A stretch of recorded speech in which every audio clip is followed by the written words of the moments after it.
Hello, good morning. आज हम जानेंगे कुछ इम्पोर्टेंट फंक्शंस के बारे में और उनके ग्राफ्स के बारे में, जो कि हमें बहुत हेल्पफुल होगा हाँ फंक्शंस के डोमेन और रेंज को निकालने में।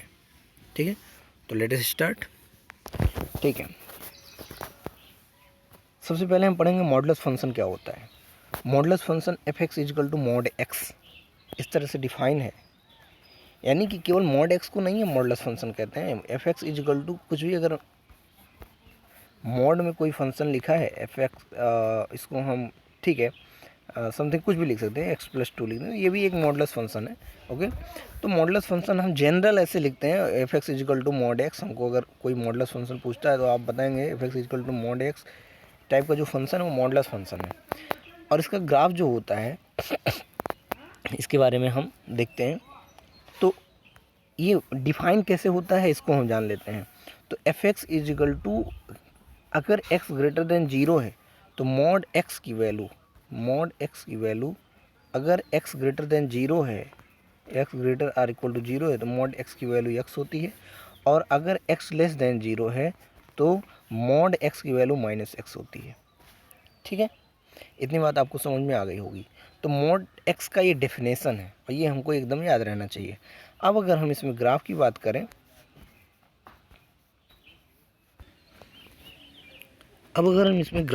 करें, तो क्योंकि F x is equal to X आया हमारा जब X greater or equal to 0 है, तो F x is equal to X का आप 10th क्लास में ही पढ़े हैं। Y is equal to X, Y is equal to M x type का line, Y is equal to M x type का लाइन पढ़े हैं आप।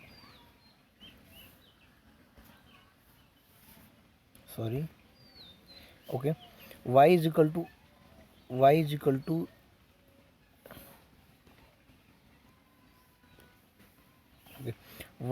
टू एक्स टाइप का एम एक्स टाइप का आप लाइन पढ़े हैं। ठीक है, तो y is equal to M x type का लाइन कैसे होता था? एक लाइन होती थी जो ओरिजिन से पास करती थी, तो इसमें x के लिए रिस्ट्रिक्शन, सॉरी हाँ ओरिजिन से पास करती थी, तो इसमें x के लिए रिस्ट्रिक्शन नहीं है कि x ग्रेटर देन 0, यहाँ कुछ लिखा नहीं है, तो हमने एक लाइन ऐसे ड्रॉ कर दिया। ओके, ऐसे एक लाइन हमने ड्रॉ कर दिया इस तरह से, जो कि ओरिजिन से पास कर रहा है y is equal to M x. लेकिन अगर हम कह दें y is equal to M x का ग्राफ बताइए जब x ग्रेटर देन 0 केवल हो, तो हमारा कौन सा ग्राफ आएगा? केवल ये वाला ऊपर वाला ग्राफ आएगा, केवल ये वाला ग्राफ आएगा जब x ग्रेटर देन 0 है। देखिए यहाँ से लेकर के यहाँ तक x ग्रेटर देन 0 इधर आगे तक, तो x ग्रेटर देन 0 के लिए यानी कि y इजिकल टू एक्स का ग्राफ जो होगा वो कुछ ऐसा हो जाएगा। y इजिकल टू एक्स का ग्राफ यहाँ से यहाँ, और x जब लेस देन 0 है यानी कि इस तरफ है जब x, तो y इजिकल टू -x का ग्राफ यानी कि f x is equal to -x का ग्राफ ये हो जाएगा। तो हमारा ये ग्राफ हो गया y is equal to modulus of x। ठीक है, y is equal to modulus of x या f x is equal to mod of x। Okay, तो ये ग्राफ हो गया ऐसे, x एक्सिस y एक्सिस, ये y is equal to mod x। ठीक है, अब अगर इसी में हम थोड़ा सा ट्रांसफॉर्मेशन करें, ट्रांसफॉर्मेशन देखें, अगर y इजिकल टू हम कह दें y is equal to x+2 modulus function x+2 का ग्राफ हमको बताइए, तो आप क्या करिए, पहले y is equal to mod x का ग्राफ खींच लीजिए। ये हो गया y is equal to mod x का ग्राफ। ओके, अब y is equal to mod x के ग्राफ में अगर x में प्लस कुछ ऐड हो रहा है, प्लस a हो रहा है, तो उसी को आप माइनस टाइम्स कर दीजिए, यानी कि अगर प्लस a है तो उसको माइनस कर दीजिए, यानी कि उसको आप ग्राफ को लेफ्ट साइड शिफ्ट कर देंगे। अगर x में कुछ जुड़ रहा है तो इधर 2 शिफ्ट कर दिया हमने, ये -2 पे आ गया, अभी 0 पे था इसका वर्टेक्स, अब -2 पे आ गया, तो इसका ग्राफ हो गया ये। ऐसे ही y इजिकल टू अगर हम x-2 का मॉडुलस फंक्शन ऑफ x-2 की बात करें तो इसको हम ग्राफ को राइट शिफ्ट कर देंगे 2। ओके, आई होप आप समझे होंगे। आगे बढ़ते हैं, सिग्नम फंक्शन के बारे में जानेंगे। सिग्नम फंक्शन क्या होता है? Signum function for all x belongs to r के लिए f x is equal to define है। जब x ग्रेटर देन 0 होगा तो signum function x greater than 0 के लिए इसकी हमेशा वैल्यू कांस्टेंट होती है, जो कि 1 होती है, हमेशा 1 होती है। और x लेस देन 0 के लिए -1 होती है। ठीक है, -1, ये +1, और जब x 0 होता है तो इसकी वैल्यू 0 हो जाती है। ठीक है, तो ये सिग्नम फंक्शन है। ठीक है, आगे चलेंगे, ग्रेटेस्ट इंटीजर फंक्शन के बारे में जानेंगे। ग्रेटेस्ट इंटीजर फंक्शन, जैसा नाम से ही पता चल रहा है, ग्रेटेस्ट इंटीजर फंक्शन, ठीक है, महत्तम पूर्णांक फलन, हिंदी में हम इसको कहते हैं महत्तम पूर्णांक फलन, ठीक। तो ग्रेटेस्ट इंटीजर फंक्शन जो होता है उसको हम डिफाइन करते हैं, integer greatest integer x is equal to define है इज इक्वल टू x, जब x इंटीजर हो, यानी कि अगर हम इंटीजर ग्रेटेस्ट इंटीजर 3 लग दें तो इसका वैल्यू क्या आएगा, 3 आएगा, ठीक है, ओके 3 आएगा। और अगर x z को नहीं बिलोंग कर रहा है, z मतलब इंटीजर से है, ये z मतलब क्या है, इंटीजर, इंटीजर से है, ठीक है। अगर z इंटीजर को बिलोंग नहीं कर रहा है तो उसकी वैल्यू इंटीजर से तुरंत इंटीजर होगी, लेकिन उससे छोटे वाला वैल्यू होगी। मतलब समझिएगा, इंटीजर लेस देन x कह रहा है, जब x बिलोंग नहीं करेगा तो जो वैल्यू दिया है उससे छोटा वाला जो वैल्यू होगा वही होगा, लेकिन उसको इंटीजर होना चाहिए।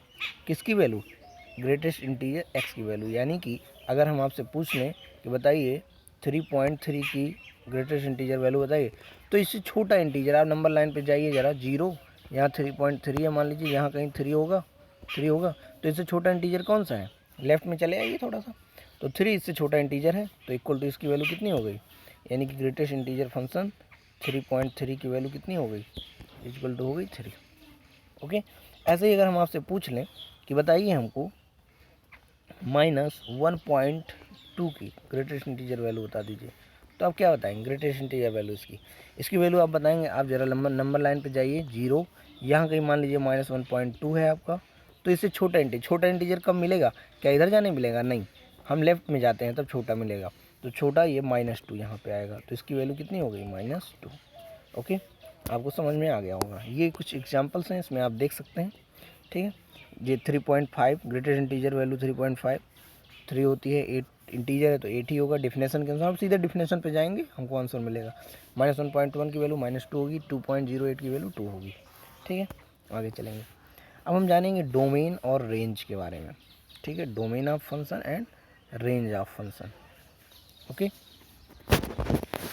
तो डोमेन के बारे में जानेंगे। पहले डोमेन क्या होता है, let f(x) be a function f such that a to b, f a से b में, f a from a to b है, कोई फंक्शन डिफाइन है, then set a is known as domain of the function, ठीक है। ये तो आपका वर्बली ऐसे अगर दिया हुआ है फंक्शन, आपको डिफाइन किया हुआ है, ठीक है, a से b, तब तो आप कह देंगे चलिए a डोमेन है, और इस b को हम कहते हैं कोडोमेन, इस b को कहते हैं कोडोमेन, कोडोमेन,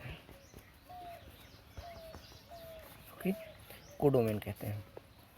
लेकिन अगर मान लीजिए फंक्शन में आपको फ्रॉम a to b ना दिया हो, बस कह दिया वो रियल वैल्यूड फंक्शन है, रियल वैल्यूड फंक्शन है, तो आप हमको वो x की वैल्यू निकाल के हमको बताइए, यानी कि डोमेन हमको बता दीजिए, उस फंक्शन का डोमेन बता दीजिए जी। तो डोमेन हम बताने के लिए क्या करेंगे, डोमेन का जो डेफिनेशन है, domain of the function f(x) is the set of all values of x for which f(x) is defined. अब देखिए, अगर हमारा रियल वैल्यूड फंक्शन है, यानी कि फंक्शन की वैल्यू हम कुछ भी x इंसर्ट कर रहे हैं, x को रियल इंसर्ट करेंगे, रियल नंबर, और इंसर्ट कर रहे हैं जब हम उसको, तो हमको एक रियल वैल्यू मिल रही है, यानी कि रियल नंबर में से कोई नंबर मिल रहा है, ठीक है। तो इसके लिए हमें ऐसे x का सेट चाहिए जिसके लिए फंक्शन डिफाइन हो। फंक्शन डिफाइन होने का क्या मतलब है कि फंक्शन की रियल वैल्यू मिले हमेशा, ऐसा ना हो कि कहीं इमेजिनरी वैल्यू ना मिल जाए। जैसे अगर हम एक एग्जांपल की बात करें, y इक्वल टू √x की बात करें, y इक्वल टू बहुत साधारण सा एग्जांपल लेते हैं, y इक्वल टू √x की बात करें, तो आप बताइए कि ये रियल वैल्यूड के लिए x की वैल्यू, आप लोग 11-12 पढ़ चुके हैं या पढ़ रहे होंगे, तो अगर हम इसको x की वैल्यू -3 ले लें तो क्या ये रियल वैल्यूड आएगा, नहीं आएगा, ये क्या बन जाएगा, कॉम्प्लेक्स, क्योंकि इसको हम लिख सकते हैं √3 × -1, और ये बन जाएगा √3i, ठीक है, √3i, ठीक है। तो ये क्या आ गया, इमेजिनरी नंबर आ गया, ठीक है, कॉम्प्लेक्स नंबर आ गया। इसलिए ये -3 तो इसको सेटिस्फाई नहीं करेगा, तो कौन सी वैल्यू सेटिस्फाई करेगी, y इक्वल टू √x के लिए, y इक्वल टू √x के लिए, y इक्वल टू √x को सेटिस्फाई करेगा कोई भी value x greater or equal to 0, कोई भी वैल्यू ले लें, लेकिन x की वैल्यू क्या होनी चाहिए, ग्रेटर आर इक्वल टू 0, तभी इसका y का रियल वैल्यू मिलेगा हमको। यानी कि ऐसे x चाहिए जिसके लिए y डिफाइन हो, वाई रियल वैल्यूड मिले हमको। ठीक है, तो आपको डोमेन समझ में आ गया होगा। तो क्या है, एक बार फिर से पढ़ लेते हैं। Domain of f x is a set of all values of x for which F x is defined. ठीक है, जिसके लिए एफ एक्स डिफाइन होता है। आगे चलते हैं, रेंज क्या होता है। Range of the function is the set of f x for all x belongs to domain of function.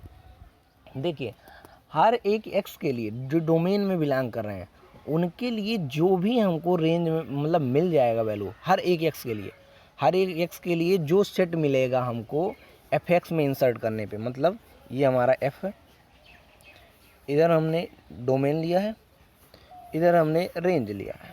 अब रेंज कैसे मिलेगा, यहाँ से एक वैल्यू जाएगा, इसमें इंसर्ट होगा, कुछ दे आएगा, ये आ गया रेंज में। यहाँ से एक वैल्यू फिर गया, इसमें दिया, ये फिर आ गया। हो सकता है कि अगला वाला भी वैल्यू भी यही दे दे, कोई ज़रूरत नहीं है नया वैल्यू दे। ठीक है, हम ये नहीं कह रहे। तो जो भी ये सेट आएगा इंसर्ट करने पे, इसको हम रेंज कहते हैं।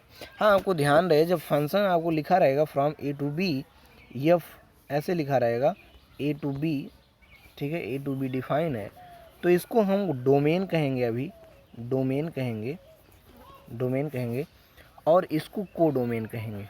कोडोमेन, याद रहे आपको कि कोडोमेन हमेशा रेंज से या छोटा होगा सेट में, सॉरी, कोडोमेन या तो बड़ा होगा या तो बराबर होगा रेंज के, यानी कि रेंज हमेशा कोडोमेन से या तो छोटा होगा या तो बराबर होगा। ठीक है, आगे बढ़ते हैं। अब हम एक डोमेन निकालने की कोशिश करते हैं एक क्वेश्चन के थ्रू। ठीक है, तो इसमें दिया है f x is equal to under root 9 minus x square. F x is equal to under root 9 minus x square का हमको डोमेन अगर निकालना है तो इसमें 1 मिनट,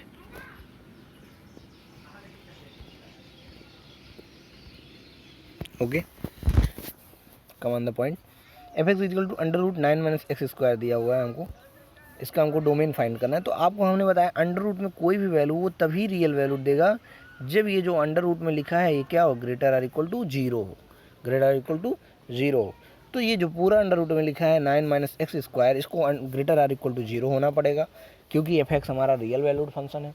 तो रियल वैल्यू तभी मिलेगा जब ये रियल हो, यानी कि अंदर की वैल्यू रियल, कहने का मतलब अंदर की value greater or equal to 0, तभी हमको रियल वैल्यू मिलेगा एफ एक्स का। ओके, तो इसको हम कर देते हैं।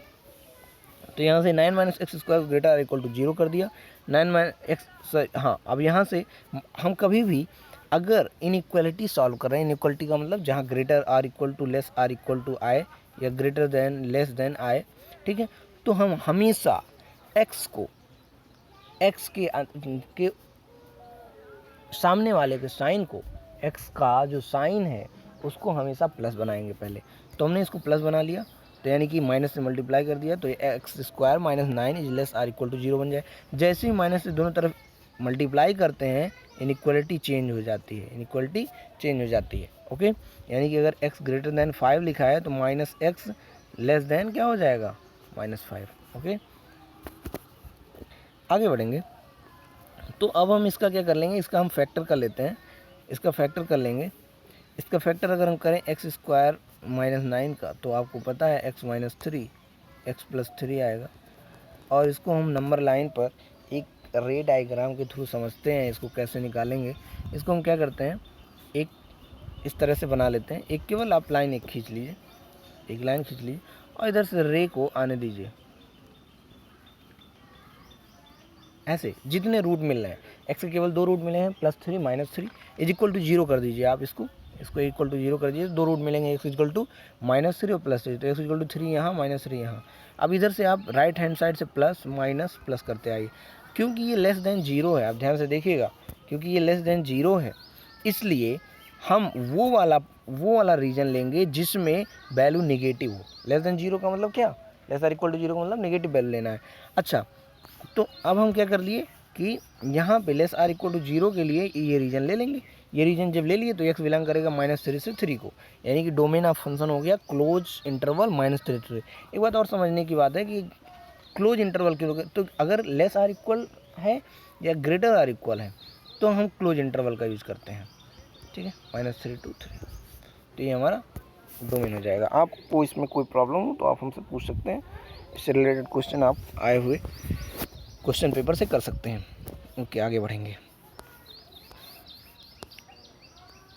अब अगर रेंज की बात करें तो रेंज आप इसके ग्राफ से भी निकाल सकते हैं और ऐसे भी रेंज निकाल सकते हैं। आप देखिए क्या करिए, आप जो हमारा डोमेन है, डोमेन ऑफ फंक्शन जो आया वो आया है -3 to -3 तो आप इसी डोमेन से कुछ ऐसी वैल्यू उठाइए जिस पे f(x) की वैल्यू मिनिमम हो और मैक्सिमम हो। तो आपको दिखने में ये आ रहा है कि अंडर रूट 9 - x² जो है इसकी वैल्यू मिनिमम कब होगी, जब क्यों, और रियल भी होना चाहिए। तो इसका मतलब x² 9 के इक्वल हो जाए। तो x² 9 के इक्वल कब होगा, जब x² की वैल्यू कितनी हो जाए, 9 हो जाए, यानी कि x = 3 रख दें। तो यानी कि इसके एक तो 3 आ गया, ठीक है, मतलब x की वैल्यू हम क्या रख दें, 3 रख दें, तो ये 0 हो जाएगा, तो इसकी मिनिमम वैल्यू मिल जाएगी। और अगर हम x की वैल्यू कितनी रख दें, x की वैल्यू हम 0 रख दें तो मैक्सिमम वैल्यू मिलेगा, यानी कि 0 to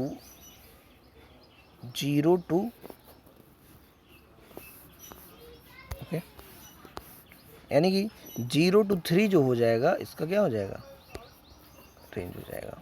ओके, आपको समझ में आया होगा, उम्मीद करता हूँ। आगे बढ़ेंगे।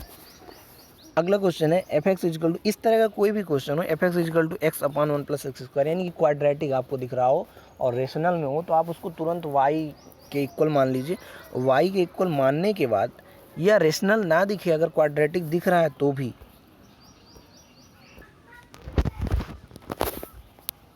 ओके, फिर हम डोमेन की बात करेंगे। इसमें पहले डोमेन की बात करते हैं। f(x) = x/x² की 1 + x² की वैल्यू। तो इसमें आपको दिखने में आ रहा होगा कि जो फंक्शन है f(x) = x/1 + x², इसको हम न्यूमरेटर और डिनोमिनेटर को देखेंगे, ये किन किन x के लिए f(x) को रियल बना रहा है, यानी कि f(x) किन किन x के लिए डिफाइन है, वही x हमको चाहिए, वही डोमेन हो जाएगा। तो ऊपर वाला तो x बिलोंग टू r के लिए x कुछ भी रख दीजिए, x बिलोंग टू r का मतलब कोई भी x रख दीजिए, ठीक है। रियल नंबर कुछ भी रखिए, -1 रखिए, 0 रखिए, 2 रखिए, 3 रखिए, 1/2 रखिए, 1.1 रखिए, कुछ भी रखिए, ओके। अगर नीचे वाले की बात करें तो 1 + x² की वैल्यू हमेशा greater than or equal to 1 रहनी है। x कोई भी रियल नंबर रख दीजिए, यानी कि यहाँ भी कोई भी रियल नंबर के लिए x, नीचे वाले के लिए भी x बिलोंग टू r कर रहा, तो पूरे के लिए x बिलोंग r करेगा, यानी कि जो डोमेन हो गया वो क्या हो जाएगा, x belongs to r। x belongs to r का क्या मतलब है, x बिलोंग्स टू r का मतलब है, x बिलोंग्स टू r का मतलब है x = -∞ to +∞। ओके ओके, आगे बढ़ेंगे, इसके रेंज के बारे में जानेंगे। हाँ, तो हम बता रहे थे कि रेंज जब भी हमको निकालना होगा तो हम इसको y मान लेंगे। जब भी हमें क्वाड्रेटिक दिखेगा एक्सप्रेशन, ठीक है, x में, तो हम उसको y मान लेंगे, और y के मानने के बाद हम x में क्वाड्रेटिक बना लेंगे। x में जब क्वाड्रेटिक बना लेंगे तो और सभी वैल्यूज़ को हम एज ए कोफिशिएंट यूज करेंगे, जैसे ax² plus bx plus c = 0 में होता है, 0 के एक्सप्रेशन में होता है, ठीक है। तो इसके क्वाड्रेटिक में हम क्या निकालेंगे, डिस्क्रिमिनेंट निकालते हैं, क्योंकि ये रियल वैल्यूड है। तो अब हमको बताइए जो d मिलेगा वो किस तरह का मिलेगा। इसके लिए हम देखें, अगर तो हमने इसको y मान लिया और इसको थोड़ा सा सॉल्व किया, तो ये बन जाएगा x² y - x + y = 0। Okay, यहाँ से फॉर रियल रूट, क्योंकि x हमको रियल मिलना चाहिए, तो डिस्क्रिमिनेंट क्या होगा, डिस्क्रिमिनेंट जो होगा अंडर रूट क्या होता है, b² - 4ac, b² - 4ac। तो b² की वैल्यू यहाँ पे x का कोफिशिएंट -1 का स्क्वायर 1, -4a की वैल्यू क्या है, y है, और c की वैल्यू भी क्या है, y है, तो -4ac रख दिए, y 1 - 4y² आ गया। तो इसको आपको क्या होना चाहिए, ग्रेटर आर इक्वल टू 0 होना चाहिए। तो ग्रेटर आर इक्वल टू 0, जब अंडर रूट वाली वैल्यू है तो ये भी value greater or equal to 0 हो जाएगी। ये जब हो जाएगी तो 4y² - 1 less or equal to 0 minus से मल्टीप्लाई करने पे हो गया, y square minus 1/4 is less than or equal to 0 हो गया। आप इसको सॉल्व कर सकते हैं, 4 से डिवाइड कर दिया दोनों तरफ। आगे देखते हैं, उसके बाद वाई ये हमारा ए स्क्वायर माइनस बी स्क्वायर का फार्मूला लग गया, और जो मैंने पहले आपको बताया था जिस तरह से लेस आर इक्वल टू 0, इसलिए नेगेटिव वाला रीजन लेंगे तो हमारा वाई का जो वैल्यू है कहाँ से कहाँ तक आ जाएगा, वाई माइनस 1/2 से 1/2 आ जाएगा। अब इसमें ध्यान देने की बात है जो कि सबसे इंपॉर्टेंट है, लोग छोड़ देते हैं इसको और वहीं पे क्वेश्चन गलत हो जाएगा। आखिरकार इसको हमने क्वाड्रेटिक बनाया था, तो क्वाड्रेटिक कब बनेगा, जब एक्स स्क्वायर का कोफिशिएंट 0 ना हो, तभी तो ये क्वाड्रेटिक रहेगा।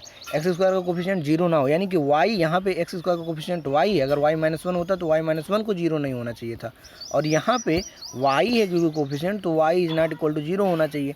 अब वाई ही तो हमारा क्या है, रेंज है, और वाई की वैल्यू क्या आ गई, -1/2 से 1/2, और -1/2 से 1/2 में हमको -1/2 से 1/2 में क्या मिल जाएगा, 0 भी मिलेगा एक, यानी कि 0 भी इसमें इंक्लूडेड है। तो हम उस 0 को निकाल देंगे, उस 0 को निकाल देंगे तो हमको जो y का वैल्यू मिल जाएगा -1/2 से 1/2 और -0, हम 0 को निकाल देंगे। ओके, आपको समझ में आया होगा, आई होप। आगे बढ़ेंगे, अगला क्वेश्चन है f(x = r to r be define f(x = mod x upon x, x is not equal to 0, f(0 = 2, range of function. ये जो पूरा है ये डिफिनेशन दिया है फंक्शन का, ठीक है। फंक्शन को थोड़ा हम डिटेल में लिखते हैं, अलग लिखते हैं। f(x) ऐसे लिख सकते हैं, mod x upon x, x जब 0 नहीं है और x की वैल्यू 2 है जब x = 0 है, ठीक है। तो अब मॉड को खोलते हैं, मॉड को ओपन करिए, x > 0 के लिए मॉड x की वैल्यू x होगी तो 1 आ गया, x < 0 के लिए मॉड x की वैल्यू -x होगी तो -x upon x -1 आ जाएगा, x < 0 के लिए, x = 0 के लिए वैल्यू दिया है 2 दिया है, ठीक है, 2 दिया है, ये हो गया। तो यहाँ से रेंज क्या होता है, रेंज सभी एफेक्ट्स होते हैं, वो सभी एफेक्ट्स होते हैं जिस पे x डिफाइन हो, ठीक है। तो एफेक्ट्स की वैल्यू क्या क्या आ गई, एफेक्ट्स की वैल्यू आ गई -1, 1, 2, यानी कि एफेक्ट्स की हर वो वैल्यू जो x से मिल रही है, जो डोमेन से मिल रही है, तो केवल यही तो वैल्यू मिला -1, 1, 2, ठीक है। तो रेंज ऑफ फंक्शन हो गया। इसमें आप डोमेन तो आप देख ही रहे हैं, x > 0 के लिए डिफाइन है, तो इसको डोमेन की इसमें बात नहीं कर रहे हैं हम, ठीक है, रेंज की बात कर रहे हैं। ओके, आगे बढ़ेंगे। ये कुछ क्वेश्चन है जो आपको करने हैं, तो आप इसको कोशिश करिए, ठीक है। सो कुछ क्वेश्चन है, इसको आप घर पे प्रैक्टिस करिए और आप कमेंट करिए। इन सब का क्वेश्चंस नंबर पड़े हुए हैं, इन सब के आंसर को, ये एक क्वेश्चन सॉल्व भी किया हुआ है, इसको आप देख लीजिएगा। आगे हम पढ़ेंगे इनवर्स ऑफ फंक्शन। BHU में आए हुए 2 क्वेश्चन हमारे पास हैं, जो 2018 और ये 2018 का क्वेश्चन है, BHU UET मैथ, ठीक है, UET मैथ 2018 का क्वेश्चन है, इसको आप सॉल्व करिएगा। इसको हम आपको हिंट कर दे रहे हैं। और एक और हमारे पास क्वेश्चन है, BHU 2017 का क्वेश्चन है, मैथ ग्रुप में आया हुआ क्वेश्चन है एंट्रेंस में, ठीक है। तो हम पहले लास्ट का क्वेश्चन कर लेते हैं, ये थोड़ा जल्दी हो जाएगा, ठीक। इसमें कुछ नहीं, हमने आपको बताया है f(x = आप इसको ओपन भी कर सकते हैं, ठीक है, x - 2 आप ओपन करने के बाद इसमें अगर ग्राफ बना लें तो और इजी हो जाएगा, तुरंत 2 मिनट का, 1 मिनट का भी नहीं काम है। y = mod x का ग्राफ ये होता है, y = x - 2 का ग्राफ क्या होगा, 2 राइट शिफ्ट हो जाएगा, इधर हो जाएगा। अब y = फिर -x - mod x का ग्राफ कुछ ऐसा हो जाएगा, और उसमें 1 ऐड कर दिया गया है तो ग्राफ ऊपर शिफ्ट हो जाता है, ये हो जाएगा। तो यहाँ से यहाँ तो 1 वैल्यू है और यहाँ -∞ तक है, यानी कि -∞ से 1, डी आंसर हो जाएगा आपको। इसको आप कोशिश करिएगा और तरीके से मॉड खोल गए, मैंने आपको मॉड ओपन करना बताया है। मॉड ओपन कब यहाँ प्लस से होगा, जब x - 2 की वैल्यू > 0 हो, और x - 2 की वैल्यू लेस देन 0 होगी तो निगेटिव से मॉड खुलेगा, ठीक है। आप करके देखिएगा, नहीं आएगा तो आप हमको कमेंट करें, हम इसको अगले लेक्चर में वैसे भी हम करवा देंगे, ठीक है। अगला ये क्वेश्चन, वीडियो लंबा हो जाएगा इसलिए हमको यहीं पे छोड़ेंगे और इसको हम हिंट दे के छोड़ेंगे। एक देखिए, ये डोमेन दिया हुआ, ये को डोमेन दिया हुआ है, ठीक है। If function from a to b f(x = x² - x - 2, ये फंक्शन का डेफिनेशन दिया हुआ है। b - fa पूछ रहा है, तो fa आप निकाल लीजिए। fa कैसे निकलेगा, fa हमने कहा डोमेन का हर एक x जो देगा वैल्यू, यानी कि ये f है, f में हमने क्या x को इंसर्ट किया, ये fa दे रहा है, यानी कि fx दे रहा है। तो आप f(-1) निकालिए, इसी से f(0) निकालिए, f(2), f(5), f(6), f(11) निकालिए। जो आएगा वो हमारा क्या हो जाएगा, रेंज हो जाएगा, यानी कि f(a) हो जाएगा, हाँ f(a) हो जाएगा। f(a) जब हो जाएगा तो आप b को डोमेन में से सब्ट्रैक्ट कर दीजिए। सेट को आपको सब्ट्रैक्ट करना आता होगा, नहीं आता तो हम अगले लेक्चर में इसको हम पूरा कर देंगे। ठीक है, आप इसको हमें अगर करके दिखाएं तो हमें ज़्यादा खुशी होगी, हमें लगेगा कि आप पढ़ रहे हैं। Thank you. हम अगले नेक्स्ट वीडियो में मिलेंगे इनवर्स फंक्शन के साथ और इस क्वेश्चन को सॉल्व करवाएंगे। Thank you.